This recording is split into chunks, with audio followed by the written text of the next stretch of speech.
are an unmet need in the field of kidney transplantation.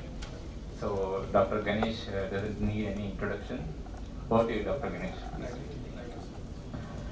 So, good afternoon, everyone.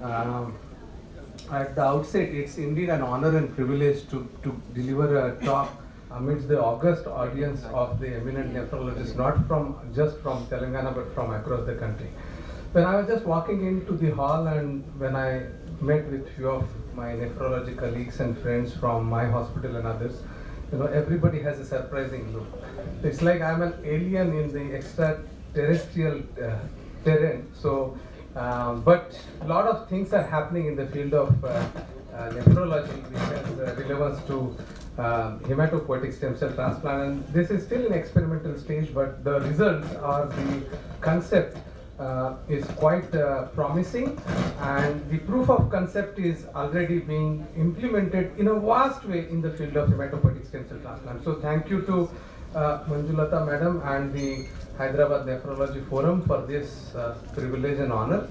And also post-COVID pandemic, a lot of specialty meetings keeps on happening virtually, but this is an indeed beyond academics, networking and meeting with friends and colleagues is real collateral benefit of such physical meetings. So the objective of my talk is I'm just going to take you briefly through the immunology of various transplants, and the barrier to successful transplants has been the graft rejection, not just in solid organ transplant but also in hematopoietic stem cell transplant, and ways to induce tolerance across various organ transplants, and how these tolerance have impacted hematopoietic stem cell transplant, and what is the role of such immune tolerance induction strategies in the field of kidney transplant, and what the future is going to be. I'm going to just briefly introduce you to the possible future. It looks very exciting and very fascinating. So my disclaimer here is I'm not a kidney transplant specialist, nor I had been involved in any of the combined kidney and bone marrow transplants, but as I mentioned earlier, the proof of concept which we are actually practicing in the field of hematopoietic stem cell transplant for past 1 decade, it's very much relevant to kidney transplant in the coming future. So when I was preparing this talk this morning, this was my situation. So, to the august audience of eminent nephrologists who do, you can see the kidney transplant numbers far outweighs the number of bone marrow transplants across the country. To be precise, we do about 3,000 transplants per year across the country, but the kidney transplants are far. And how to put things into perspective was my dilemma. But mind you, so after my presentation, you will agree that the future, if you want to acquaint ourselves to the futuristic developments, we need to acquaint ourselves with these new developments. So, just like any other organ transplant, rejection is a major barrier to kidney transplant, and this is preferentially because of the immune surveillance happening in our body, which is so active and so prompt that any solid foreign antigen, tissue, cells, the immune system immediately recognizes and tries to get rid of such foreign subject. So this, you can see the slide on the right is a complete effacement of the architecture of the renal parenchyma by these immune reactive cells, majority being the T cells, which are the major mediators of such rejection. Of course, rejection is a complex process. It involves various platforms, but the T alloreactivity is one of the major ways by which our body gets rid of these foreign objects. So this is again an electron microscopic view of antigen presenting cell being engulfed by the alloreactive T cell here, and so that's the major barrier. Now coming to kidney transplant, this is what I see in our practice. Post transplant, of course, once the organ transplant is successful, that is actually beginning of the turbulent story, which continues for many months and years together. And this is just an example. Post renal transplant, congratulations, the patient has successful kidney transplant, but these are the medications the patient needs to continue lifelong and these have various consequences. The difference between solid organ transplant and hematopoietic stem cell transplant, in a way, we have much less expertise in modulating, navigating the immunosuppression, because our role as a transplanter in hematopoietic stem cell transplant, we continue immunosuppression to the max 1 year for benign hematological conditions. In malignant hematological conditions, we get away with immunosuppression within 3 to 6 months, because our transplant is totally on a different platform, because the immune system is taken over by the donor hematopoietic system. So we don't need to maintain the mixed chimera. Most of the times our donor origin chimerism is the predominant chimerism sustaining throughout the patient's lifetime. Now these are the, again, as I mentioned earlier, please pardon me, this just for the sake of discussion I had put it here. So these are the survival probabilities of various kidney transplant, live versus deceased renal transplant. You can see the live renal transplants at 10 years, 61% versus 49.5% in the deceased transplant. So kidney transplants are associated with longest possible long-term, lower long-term mortality risk and best possible quality of life in these transplanted patients compared to those who continue on dialysis. But on the other hand, even though this is a partially curative therapy for renal failure, chronic kidney disease patients, but the medications, immunosuppressive medications in particular, come up with a lifelong cumulative toxicity. Mostly the CNI, like cyclosporin, tacrolimus, I was shocked to go through this slide, almost 100% prevalent in the allograft biopsies by 10-year post-transplant. So apart from this CNI nephrotoxicity, various other toxicities like opportunistic infections, metabolic syndrome, diabetes, neurotoxicity, so on and so forth. Now, to overcome this, so it is essential to understand how our body tackles the foreign tissues and foreign cells. So basically, human leukocyte antigens are the eyes of our immune surveillance system in the body. They consist of class 1 and class 2. So any cell which has its own protein or peptide composition is recognized by this HLA antigens as either self or foreign, and based on the recognition pattern, the body starts the immune attack against these cells and try to destroy these invading foreign cells or tissues. So this is basically, HLA system is, in a nutshell, is the eye of our human immune surveillance system, right? And the T cells, there are various platforms by which rejection happens, but the major force is T cells, and it's a complex T cell, the overall plethora is complex. How body counteracts various pathogens like bacteria, fungi, viruses, as well as foreign antigens of the foreign cells. It's a very interesting and very complex story, but basically by various rearranged beta chain DNAs, these T cells keep on modulating their repertoire, and that repertoire will decide whether the antigen encountered is going to be accepted as self or is going to be taken as foreign and is going to be destroyed. So the mixed chimera has been there, the ways of immune tolerance has been there since more than 70, 80 years. You can see in our common practice, these are the hybrid cows we are all aware of. Basically, this is the best example of stable mixed chimerism persisting for the life of these animals. And this has been there since 1930s and 40s.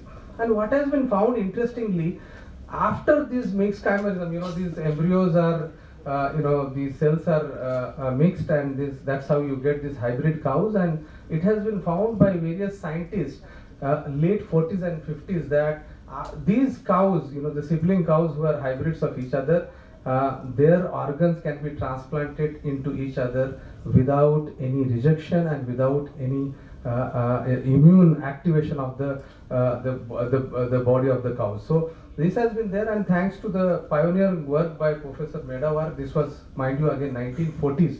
So who was a Nobel laureate. So he's the father of modern transplant immunology. First one to describe in 1940s and 50s the mouse with splenic cells infused, and then subsequently the skin graft from the other mouse they can sustain this graft survives and remains for a longer period of time because of the splenic cells. And that was basically, subsequently there were many experiments which these mouse were irradiated and then infused splenic cells which are hematopoietic stem cells, and that's how the logic of immune tolerance came into existence. So what is immune tolerance in the transplant setting? It is a state in which recipient's immune system accept the donor organs, tissues or cells. At the same time, it also responds normally to foreign antigens and pathogens, which is our basic immune surveillance system in the body. So kind of tolerance particularly to these transplanted organs without affecting the entire immune surveillance mechanism. So the T cell immune repertoire reprogramming editing is also possible nowadays. Lot of cellular therapies is evolving and the promise is quite huge. So in the field of hematopoietic stem cell transplant, we have profound effects of this cellular immunotherapy. We are engineering, we are manipulating the donor graft to get the best possible results and to get rid of the toxicity. The newer immunotherapies like CAR T cell therapies, so these are programmed, externally edited T cells which can selectively go and kill the cancer cells, engineer TCR alpha beta nanoparticles, so on and so forth. The science is evolving in a huge way, and the implications of this immunotherapy is not only just in the field of hematological malignancies and blood disorders for hematopoietic stem cell transplant, but it is being extended to the solid organ transplants in way of achieving the tissue tolerance, and various autoimmune disorders are also getting cured. So just before I start show you some trials happening across North America, the implications of these immune tolerance regimens in the field of hematopoietic transplant. So this is a unique procedure known to cure not just blood cancer but a number of non-malignant conditions. It's been existent more than 65 years, and till date more than 10 lakh transplants have undergone transplant. So this was our first hand experience of this T cell modulation or graft engineering happening in our own city, Hyderabad. So this was way back in September 2015. So the graft engineering as a way of immune modulation was established across the world in 2014. So, and this was our first patient in September 2015. He was just to cut the story short, she was CML, myeloid blast crisis, very bad mutation, multiple relapses post-transplant, isolated CNS relapse. The point I wanted to highlight here, this was a hopeless case at that point of time. 2015, a person presenting with multiply relapsed CML blast crisis with a very bad mutation for which there is no targeted drug, with systemic as well as CNS relapse. This is the end of the story, and the transplant is not feasible for such heavily pretreated patients. So we did this graft engineered stem cell transplant. We depleted selectively TCR alpha beta. So the T cell, alloreactive T cell consists of two subsets, TCR alpha beta, which are alloreactive T cells. Gamma delta are important for surveillance against infections and surveillance against cancer. And CD19 depletion is for just to deplete the immunoglobulin producing B cells. So this now close to 8 years, this gentleman is doing well, and this has been possible just because of the fantastic graft engineering method available to us. So the transplant or the blood cancer which was almost lethal, this person survived. So as the famous saying by William Osler, medicine is a science of uncertainty but an art of probability. So we are in the field of precision oncology, and how this graft manipulation is done, and this is being done in the renal transplant a little bit late than which has happened in the field of hematopoietic stem cell transplant. A simple machine which can be installed anywhere. You just need a class 1000 room, and the blood product is manipulated this way to get the best possible required cells and to remove the undesired cells from the stem cell product collected from the donor. So just CAR T cell therapy, I will say this is a surgical strike against blood cancer coming up in a big way. So so this is not a science fiction, but this is a reality in 2023, and this is just a schematic presentation of how you deplete through these magnetic microbreeds various products in the stem cell inoculum. So you collect CD34 cells.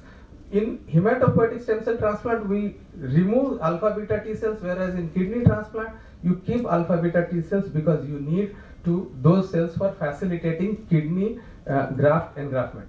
Right, so this was the editorial way back in 2015. Haplo is the new blog. in a hematopoietic stem cell transplant, the major limitation is availability of HLA match donors. So half match transplant results are as good as full match transplant because of this immunomodulation.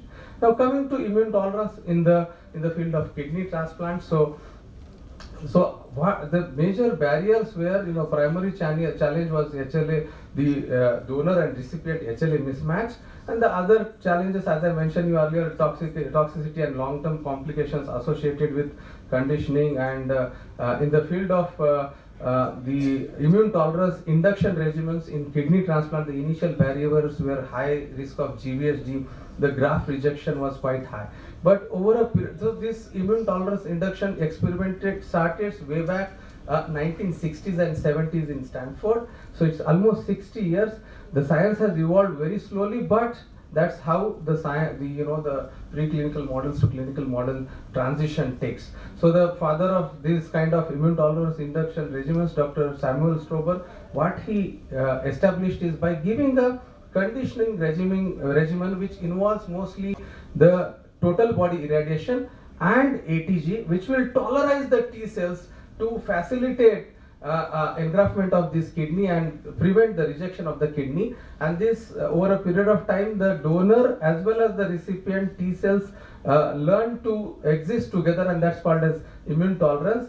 And there is selective depletion of the alloreactive T cells in the thymus because of the tolerizing regimen, and the end result is you get a stable mixed chimerism of both donor and recipient origin, and thereby obviating the need for lifelong immunosuppression. So this was a different thinking strategy, and how it has worked. So the goals of immune tolerance in human organ transplant, we are hoping for lifelong rejection of prevention of the organ rejection, as well as to get away from the lifelong immunosuppression. The ultimate goal is kidney for life without continued immunosuppression. So just a brief about chimerism. So the word chimerism came from the Greek god who has three different organs from three different animals. But you get the best chimera, even before Greek mythology, should be the Indian ones. Lord Ganesha is the best example of a stable mixed chimerism and persistent tolerance in the human body. So full chimerism is the goal for hematopoietic stem cell transplant, where all the cells, all the immune cells are of donor origin, whereas mixed chimerism, where variable numbers of donor as well as recipient cells, is the goal for organ transplant, solid organ transplant. So this is required to induce tolerance against the transplanted organ with very low risk of GVHD, as well as this was the goal initially established by Stanford protocol. So this was the tolerance induction regimen. The kidney transplant was done on 5 days before this induction. So the kidney transplant happened first, and the patient then subsequently received the total lymphoid irradiation 80 to 120 centigrade in 10 fractions, along with 5 doses of rabbit ATG 7.5 milligram per kg. And you can see the immunosuppression post kidney transplant. Cyclosporin was continued up to 12 months, and steroid was continued for 10 days, and the MMF for 1 month.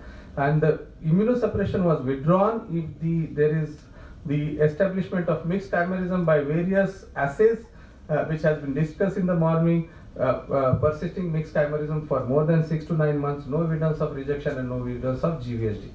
And at the end of this conditioning regimen, the stem cell product with CD34 yield of 10 million per kg of the recipient, and CD3 positive cells 1 million per kg, and most of the CD3 cells were alpha beta T cells. So the results were, out of 29, the phase 1 trial, out of 29 patients enrolled, 24, I will say close to 80% has stable mixed chimerism, and of 24, 19 were off immunosuppression for a period ranging between 5 to 15 years.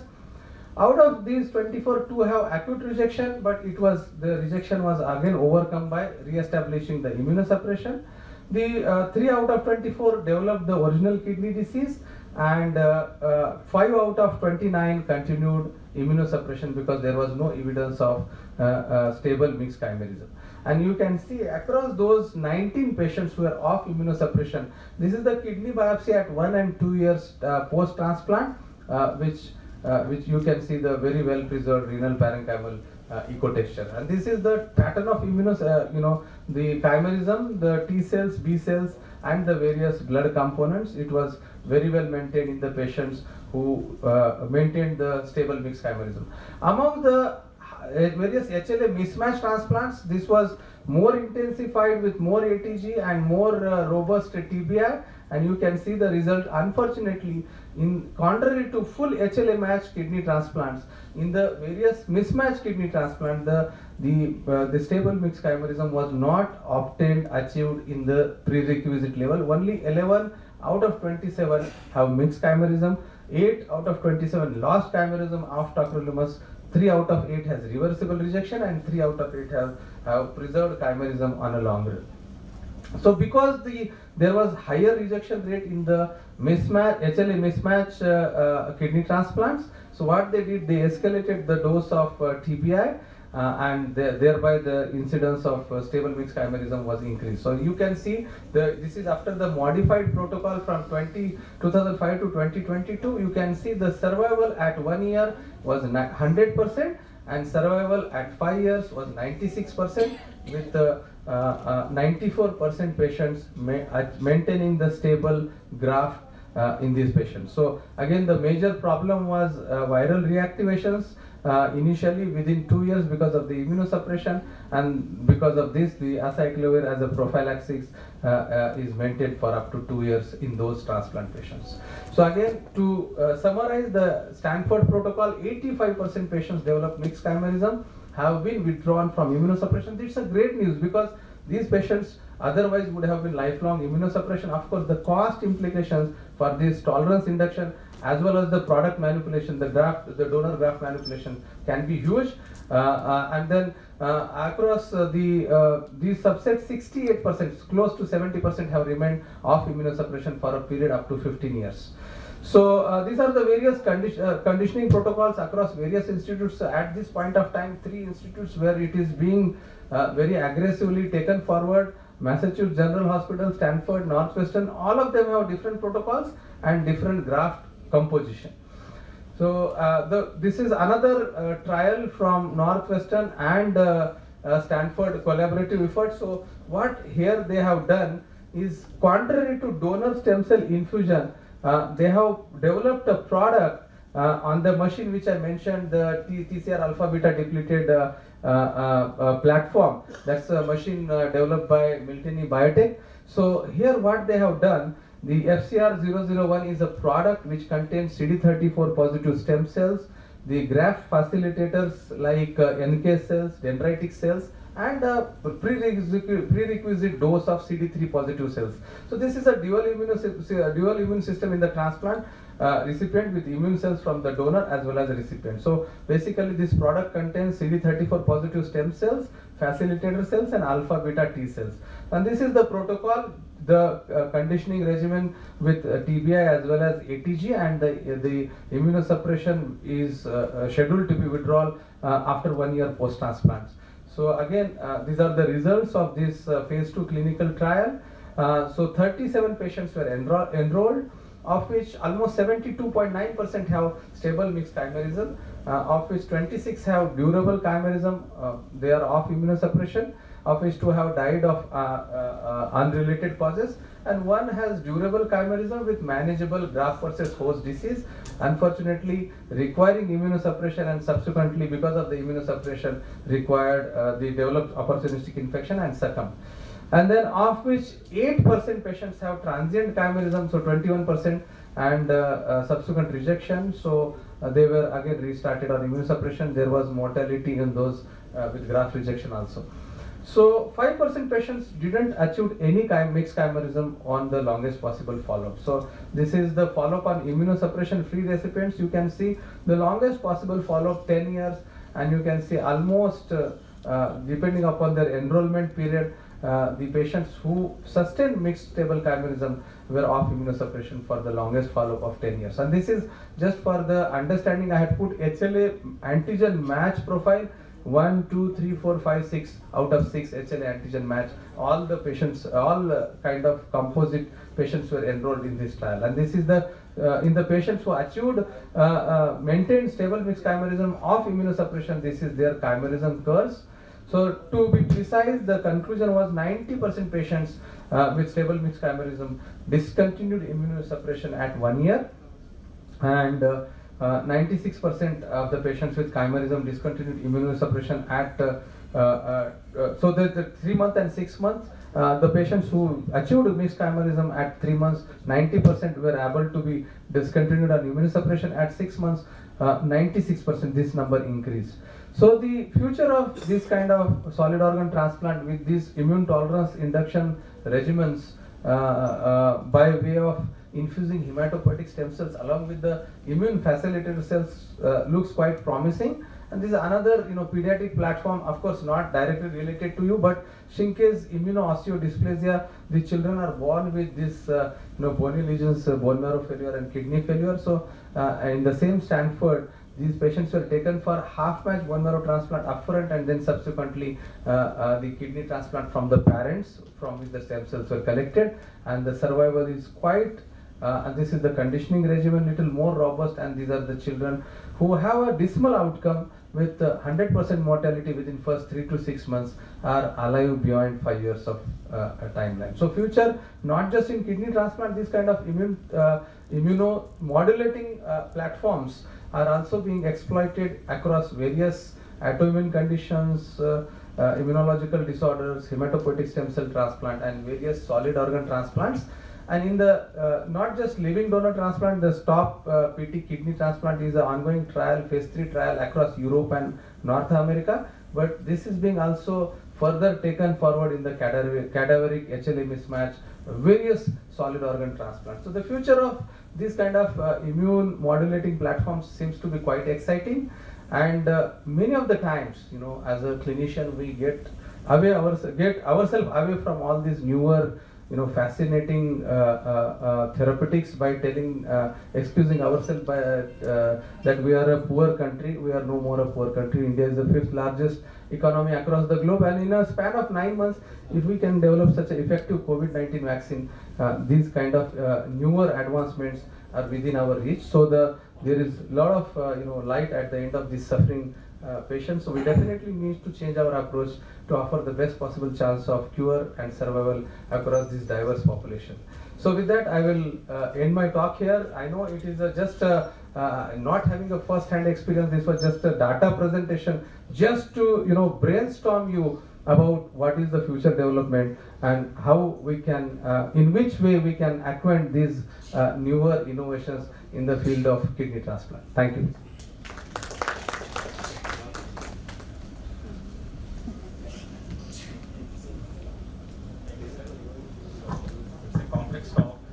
Made it simple. So any data from Indian literature, like Indian experience? So as of now, this kind of combined hematopoietic stem cell and kidney transplant is being experimented in Europe, North America and Australia, but none of the Asian countries has adopted or started working on this. Still it is experimental, it is not approved across any of the countries, but the preliminary data seems quite promising. I think IKDRC is doing some inducing protocols. I'm sorry, I please pardon my ignorance, because being a hematologist, I am unaware of this. But I can tell you, in the field of hematopoietic stem cell transplant, every year about 100 to 150 transplants are done on this TCR alpha beta CD19 depleted platform. And the beauty of this transplant, which I mentioned earlier, we collect the product, the stem cell product from the donor. We run the product on the machine. The machine, through microbeads, selectively separates CD34 positive stem cells and the 2 T cell subsets, TCR alpha, beta, gamma, delta. So in hematopoietic transplant, we require gamma delta T cells, which are immune surveillance cells fight against infections and preventing the disease recurrence. So that is selectively retained in the product, and the remaining product is discarded. And these patients don't require any immunosuppression. I am talking of this is half match, HLA mismatch transplants. These patients don't require any immunosuppression immediately after stem cell infusion, contrary to 6 months to 1 year of immunosuppression in the conventional contemporary transplant setting. Excellent talk, sir. And with your talk, you have given us a lot of hope regarding achieving tolerance for renal transplant. Topic is open for discussion. So the purpose of actually including this talk was we are trying to struggle to interpret that. But once there's a door which need to get opened, where already the immunologists are, hematologists are traveling. And if you look at a lot of literature in terms of the HLA or the high resolution HLA evolved only after looking at the hematopoietic stem cell transplants. So I think there is a lot of need to learn from the hematologists that there is a possibility of the immune tolerance without having a need for the lifelong immunosuppression. So what he has spoken about is the immune tolerance induction therapies, cell-based therapies, or a mixed chimerism, where we can look for the transplantation without any immunosuppression. It is like doing half bone marrow transplant before a kidney transplant. Yes, in this platform, so kidney transplant followed by these immune cells to establish the stable mixed chimerism so that you don't need immunosuppression to prevent the graft rejection. How difficult it is to establish that chimerism has been achieved on the Testing? prospective recipient? Yeah. Testing? So that, sir, this you mean to say the testing, the monitoring? Yeah, you told that the chimerism has been achieved at 3 months. What are the outcomes 6 at months, 6 yeah. months? So how difficult is it to prove that chimerism has been achieved? So what tests? Yes, sir. So that is simple blood test, and by VNTR or STR stable tandem repeats, the single nucleotide tandem repeats, which is done on the lymphocyte subset. It's a simple test. We in the field of hematopoietic stem cell transplant we routinely do. So that is done every 3 months, and most of the commercial labs in India are equipped with that facility. So one question is, if we can translate this into sort of trying to find suitable donors for our sensitized patients. I'm not entirely certain how this would work, and it's just a brainstorming sort of question in a way. Does the TBI and the induction therapies that you give would get rid of the plasma cells? Because that may be the sort of hidden sources of antibody production subsequently. So that's a question or more like a thought. Yeah, thank you, sir. That is a really thought-provoking question. I tried to go into the literature. I had gone through 12-13 papers. None of them, so they are repeats, the single nucleotide tandem repeats, which is done on the lymphocyte subset. It's a simple test. We in the field of hematopoietic stem cell transplant we routinely do. So that is done every 3 months, and most of the commercial labs in India are equipped with that facility. So one question is, if we can translate this, trying to find suitable donors for our sensitized patients. I'm not entirely certain how this would work, and it's just a brainstorming sort of question in a way. Does the TBI and the induction therapies that you give would get rid of the plasma cells? Because that may be the sort of hidden sources of antibody production subsequently. So that's a question or more like a thought. Yeah, thank you, sir. That is a really thought-provoking question. I tried to go into the literature. I had gone through 12-13 papers. None of them, so they are emphasizing only on ablating the T alloreactivity by these tolerizing regimens. So what TBI and ATG does, ATG is a polyclonal immunoglobulin. It selectively depletes alloreactive T cells, and total body or total lymphoid irradiation does the same way. So by doing this, what you are doing, you are creating a condition like energy, tolerizing. Your your opportunistic infections are not going up. Your other complications are not coming up in a big way, but the graft is retained. As I mentioned, in the HLA match sibling, HLA match donor transplants, the responses are very promising. The long-term immunosuppression-free graft maintenance is close to 90%. Whereas in haplotype or various HLA mismatched donor transplants, the outcomes were initially dismal, but they are also improvising. Now 70% 5 to 15 years immunosuppression free graft survival. That's very, very promising, right? So looking at this looks promising, but as you mentioned, the plasma cells, so there, the emphasis is on just getting rid of those alloreactive T cells. Neither they are focused. Just in a hematopoietic stem cell transplant, we are depleting CD19, which is like you are depleting the entire B cells right from the early B cell ontogeny. Right from the precursor B lymphocytes, you are depleting all the B cells. Whereas in solid organ transplant, they are just depleting alloreactive T cells, the T cells, and they are modulating in a way T cell repertoire to facilitate renal engraftment, the kidney graft engraftment, without compromising your immune surveillance against various infections. I hope I answered your question. But this is selectively this conditioning regimens depletes T lymphocytes. Very interesting. So, you have shown few of the studies where they have taken solid organ kidney transplants, where they have used all those immunotherapies, induction immunotherapies. So, but what was the patient selection? Was there isolated solid organ transplantation? They had some indication for the stem cell transplant as well. And it's Isolated? This is isolated I'm solid sorry, I organ didn't got your transplant. question. The indication was only isolated solid organ transplantation, or Yes. they had some indication for the stem cell Stem transplant. cell. as No, well. yeah, that's again a great question, madam. Thank you so much. So I highlighted lastly the SIOD patients, children undergoing transplant. Barring that, the data I presented, they are isolated CKD patients, ESRD patients requiring only kidney transplant, and the hematopoietic stem cell inoculum along with the immune cells as a immune tolerance immune tolerance strategy. But these patients have isolated ESRD requiring were eligible only for kidney transplant. None of them have any other hematological or immunological disorders.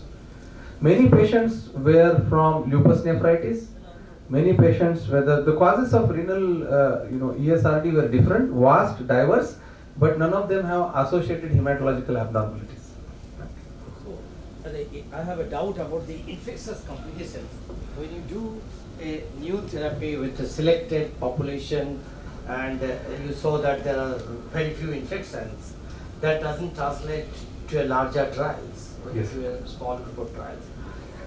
So I would be curious to know what are the really infectious complications after transplantation on this kind of approach, which is nothing great apart from, we routinely use ATG for our patient, except the irradiation, the other protocols are ATG, same. everything you routinely use. Routinely use. You just stopping their immunosuppression or stopping after 1 year or removing the other two at 6 months or 4 months as per the protocol. But we need to be really careful about what the infectious disease, as I said, step number one. Okay. Number two, when you develop rejection, we can get the split whether there were a T cell mediated rejection or B cell mediated rejections. Because that will be interesting to know. And if we take a selected population which has got a 50% HLA match, we know their rejection rates are less. So we need to have a data on sort of HLA 5-man antigen mismatch kind of a population. So what I could gather from the paper, sir, of course, regarding the infections, your point is very, apt, because even in our hematopoietic stem cell transplant, when we do this TCR alpha beta CD19 depleted transplant, the infections in first 6 months are quite huge. When the immune repertoire is developing, the donor-derived immune system is in the development phase. We have almost 80 to 90% viral reactivation rate. But that's common even in the conventional chemotherapy-based half-match transplant programs. So the incidence of the infectious complications per se because of these immune tolerance inducing regimens at least in hematopoietic stem cell transplant is not heightened compared to their conventional contemporary chemo-based half-match transplants. So I can just say from my hematopoietic stem cell transplant experience, but yes, what I could guess from these papers, they have given the split of all the patients. So to date, almost 250 patients have undergone this kind of transplants in the literature, and they have given the split. So what I could find from their follow-up tables, the infectious complications, hospitalizations was not heightened compared to the normal renal transplant patient.